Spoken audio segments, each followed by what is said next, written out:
Wednesdays, Fridays, 6 p.m. Eastern time. That kid, the carve master, sure could carve up the context, I tell you. But predictions for the Mets this season. Now, of course, the Mets play in the National League East. Got to contend with the Atlanta Braves. Got to contend with the Philadelphia Phillies. The Miami Marlins, who a lot of people are saying are going to be sneaky this year. They're going to be better than what they are on paper. The Marlins always been the Mets' Achilles heel when things come down to the last day of the season. Just ask us about 2007, 2009, 2025. 2008 and 2008, the last game played at Shea, even though the Mets were out of contention already.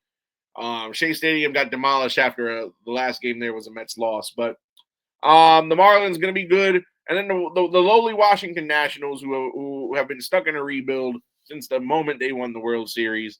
But a bunch of young kids there.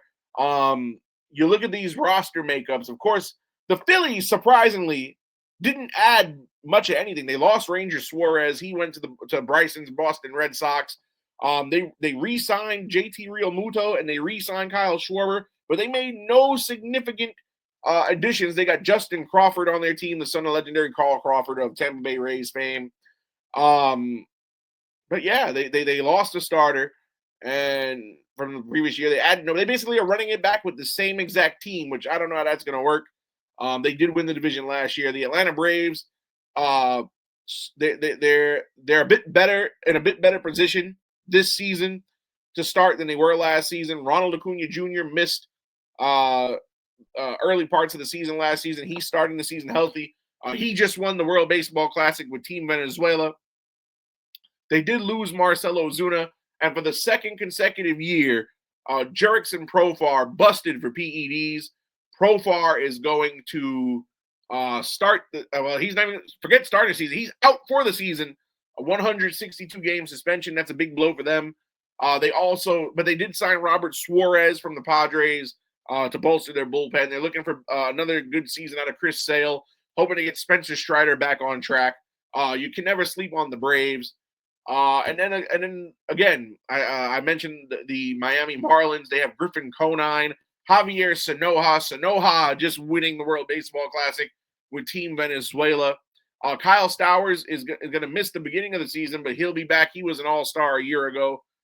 So this Marlins club, Connor Norby, good power hitter.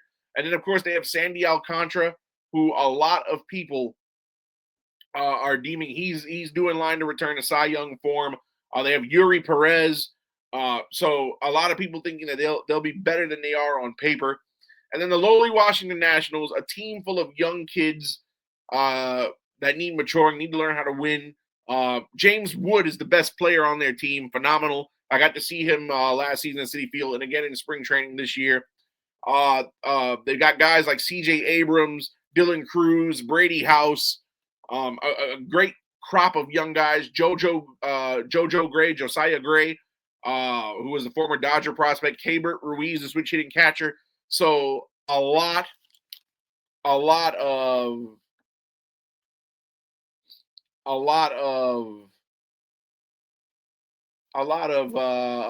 good pieces on the Nationals. It's just a matter of can they turn it into winning baseball. But yeah, the Mets, as far as where they're going to finish in the National League East, I think we have what it takes to win the division. Again, the Phillies running it back with the same squad. I don't know how you go into a season with no improvements. The Mets are 40% overhauled. But again, I like the additions of Bichette, Simeon, Peralta. Atlanta, I don't know how big of a blow Profar's suspension is going to be season long. Losing Ozuna, they lost some pop in the bats there. But I think the Mets, at worst case scenario, wild card team. I think the Mets definitely see postseason this year. The Mets are going to want to win. They want to wash the stink off of the end of last season off of them. Granted, a lot of the players who are on this team this season, like the Bichettes, the Peraltas, the Simeons, the Devin Williams, the Luke Weavers, they are not responsible for what happened last season. That a lot of those guys not here anymore, but they want to wash the stink of last season off of this franchise, off of this organization, and the best way to do that is by winning. The Mets early on have a very easy schedule. And hopefully this could translate to a lot of wins early on, only because Carlos Mendoza is in the final year of his contract and he's fighting for his job right now. Um, Last season, 6 teams lost 90 or more games last season. The Mets play 18 games against those teams in the first 40 games of the season. Then they play 16 against them in the final 122. So a lot of disparity in the schedule. 8 teams are projected to win under 77 games. The Mets play 22 of their first 40 and 32 of their first 59 against those teams, including 15 in a row at one point in the schedule.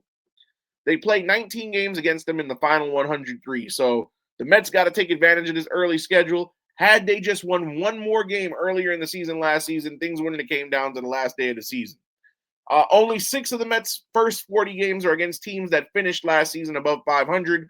So aside from the second road trip of the season where they play the Dodgers and the Cubs, the Mets should stack series wins on top of the other against the likes of the St. Louis Cardinals, the Arizona Diamondbacks, the Minnesota Twins, the Colorado Rockies, the Washington Nationals, and the Los Angeles Angels. If they don't, there's not many chances to get right series wins, let alone homestands, the rest of the way through. So, once again, the Mets' easy schedule in the first part of the season, first 40 games, Mets should come out with way more wins than losses. Again, I'm predicting that they might be a wild card team at best. My official prediction, they could very well win the division, but I'm going to go ahead and say that they finish with the first wild card spot. So that's my prediction. If I had to give an over-under wins losses for this Mets ball club this year, I'm going 86 wins. So I think this Mets team will get 86 wins. 86 wins would put us at 86 and 76 on the year. Good enough for a wild card spot, hopefully. But that's my prediction. 86 and 76, folks.